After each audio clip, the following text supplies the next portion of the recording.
നമസ്കാരം. പാക് അധീന കശ്മീരിൽ കാര്യങ്ങൾ കലങ്ങി മറയുകയാണ്. പ്രതിഷേധാഗ്നിയിൽ ജനം ചിതറിയോടുകയാണ്.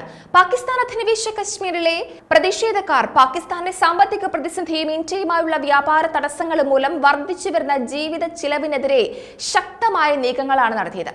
ഇപ്പോഴാ കഴിഞ്ഞ മാസം നടന്ന 4 ദിവസം നീണ്ട മുസഫറാബാദ് പ്രതിഷേധത്തിനിടെ തടവിലാക്കപ്പെട്ട തടവുകാരെ ഭരണകൂടം ഉടൻ മോചിപ്പിക്കണമെന്നാവശ്യപ്പെട്ട് സംയുക്ത അവാമി ആക്ഷൻ കമ്മിറ്റി പാകിസ്ഥാൻ അധിനിവേശ കശ്മീരിലെ കോട്ട്ലി പ്രദേശത്ത് വലിയ പ്രതിഷേധങ്ങൾക്കാണ് തിരികൊളുത്തിയത്.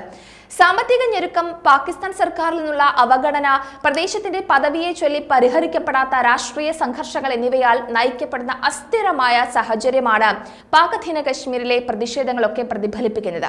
സാമ്പത്തിക പ്രതിസന്ധിയും പണപ്പെരുപ്പവും അടിവരയിട്ട് പറയേണ്ടതാണ്. പാകിസ്ഥാൻ സ്ഥിരവും ഉയർന്ന പണപ്പെരുപ്പ് നിരക്കുമാണ് നേരിടുന്നത്. വർദ്ധിച്ചു വരുന്ന ഊർജ്ജ ചെലവുകൾ മറുവശത്ത് ഇന്ധനവും വൈദ്യുതിയും ഉൾപ്പെടെയുള്ള ഊർജ്ജ വിലകൾ വർദ്ധിക്കുന്നത് ഗാർഹിക ബജറ്റുകളെ കൂടുതൽ ബുദ്ധിമുട്ടിക്കുകയും ജീവിത ചിലവ് വർദ്ധിപ്പിക്കുകയും ചെയ്യുന്നുണ്ട്. വർദ്ധിച്ചു വരുന്ന ഊർജ്ജ ചെലവുകൾ മൂലമുണ്ടാകുന്ന സാമ്പത്തിക മാന്ദ്യം ബിസിനസ്സുകളെയും അതേപോലെ കുടുംബങ്ങളെയും ഒക്കെ ഒരേപോലെയാണ് ബാധിക്കുന്നത്. അടുത്തിടെ നടന്ന പൊതുതെരഞ്ഞെടുപ്പിന് ശേഷം അധികാരത്തിലെത്തിയ പാക് അധീന കശ്മീരിലെ പ്രാദേശിക ഭരണകൂടം വാഗ്ദാനങ്ങൾ പാലിക്കേണ്ട സമയമാണിതെന്നാണ് പ്രതിഷേധക്കാർ പറഞ്ഞുവെക്കുന്നത്. പാക് അധീന കശ്മീരിലെ ജനങ്ങൾ ദാരിദ്ര്യത്തിലേക്കും അവികസിതാവസ്ഥയിലേക്കും തള്ളപ്പെട്ടു. വർഷം തോറും സ്ഥിതി കൂടുതൽ വഷളാകുന്ന സാഹചര്യമാണ് ഉള്ളതെന്നാണ് പ്രതിഷേധക്കാർ ഒരേ സ്വരത്തിൽ പറയുന്നത്.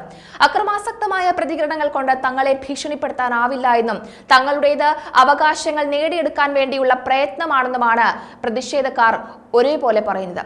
2019 പുൽവാമ ഭീകരാക്രമണത്തെ തുടർന്ന് പാകിസ്ഥാൻ സാധനങ്ങൾക്ക് ഇന്ത്യ ഗണ്യമായ കസ്റ്റംസ് തീരുവ ചുമത്തിയിരുന്നു. ഈ നടപടി ഇന്ത്യയിലേക്കുള്ള പാകിസ്ഥാൻ കയറ്റുമതി ഗണ്യമായി കുറച്ചു. സാമ്പത്തിക ഉപജീവനത്തിനായി അതിർത്തി കടന്നുള്ള വ്യാപാരത്തെ ആശ്രയിക്കുന്ന പാക് അധീന കശ്മീരിലെ വ്യാപാരികളെ ഇത് കാര്യമായി ബാധിച്ചു. അതേപോലെ തന്നെ 2019 ഓഗസ്റ്റിൽ ജമ്മു കശ്മീരിലെ ഭരണഘടനാ മാറ്റങ്ങൾക്ക് ശേഷം ഇന്ത്യയുമായുള്ള എല്ലാ വ്യാപാരങ്ങളും നിർത്തിവെക്കാനുള്ള പാകിസ്ഥാന്റെ തീരുമാനം പാക് അധീന കശ്മീരിലെ സാമ്പത്തിക പ്രവർത്തനങ്ങളെ കൂടുതൽ തടസ്സപ്പെടുത്തി. വ്യാപാരത്തിന്റെ ഈ വിരാമം വിവിധ മേഖലകളെ ബാധിക്കുകയും മേഖലയിലെ സാമ്പത്തിക ബുദ്ധിമുട്ടുകൾക്ക് കാരണമാവുകയും ചെയ്തു. പാകിസ്ഥാനിലെ സർക്കാർ വൈദ്യുതി വിതരണത്തിൽ വിവേചനം കാണിക്കുന്നതായി ആരോപിച്ച് പാക് അധീന കശ്മീരിലെ നേതാക്കൾ വലിയ രീതിയിൽ പരാതി ഉന്നയിച്ചിരുന്നു. നിലംസ് ദലം പോലെയുള്ള പദ്ധതികളിൽ നിന്ന് ഉൽപ്പാദിപ്പിക്കുന്ന ജലവൈദ്യുതിയുടെ അപര്യാപ്തമായ വിനിയോഗവുമായി ബന്ധപ്പെട്ട പ്രശ്നങ്ങൾ വിഭവ വിഹിതത്തെയും പ്രാദേശിക അസമത്വത്തെയും കുറിച്ചുള്ള വിശാലമായ ആശങ്കകൾ ഉയർത്തിക്കാട്ടിയിരുന്നു. സർക്കാർ ജീവനക്കാരുടെ ശമ്പളത്തിനും അവശ്യ സേവനങ്ങൾക്കുമായി അധിക വിഭവങ്ങൾ അനുവദിക്കാനുള്ള വിസമ്മതം, സാമ്പത്തിക പരിമിതികളും ഫണ്ടുകളുടെ ദുരുപയോഗവും ഉയർത്തിക്കാട്ടുന്നുണ്ട്.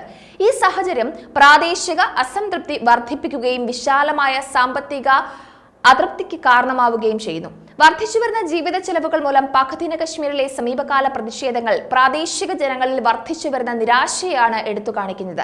സമരത്തിനിടെ പ്രതിഷേധക്കാരെയും വ്യാപാരികളെയും അറസ്റ്റ് ചെയ്ത് പിരിമുറുക്കം വർദ്ധിപ്പിക്കുകയും അടിസ്ഥാനപരമായ സാമ്പത്തിക പരാതികളെ പ്രതിഫലിപ്പിക്കുകയും ചെയ്യുന്നുണ്ട്.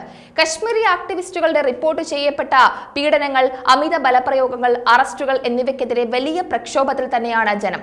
കസ്റ്റഡിയിലെടുത്ത എല്ലാവരെയും നിരുപാധികം ഉടൻ തന്നെ മോചിപ്പിക്കണമെന്നാണ് പ്രതിഷേധക്കാർ ശക്തമായി ആവശ്യപ്പെടുന്നത്.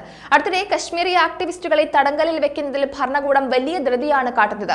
ഈ അറസ്റ്റുകൾ പ്രാദേശിക ജനങ്ങളിൽ നിന്ന് ശക്തമായ പ്രതികരണങ്ങൾ ഉണ്ടാക്കുകയും മനുഷ്യാവകാശ സംഘടനകളിൽ നിന്ന് ശ്രദ്ധ ആകർഷിക്കുകയും ചെയ്തിരുന്നു.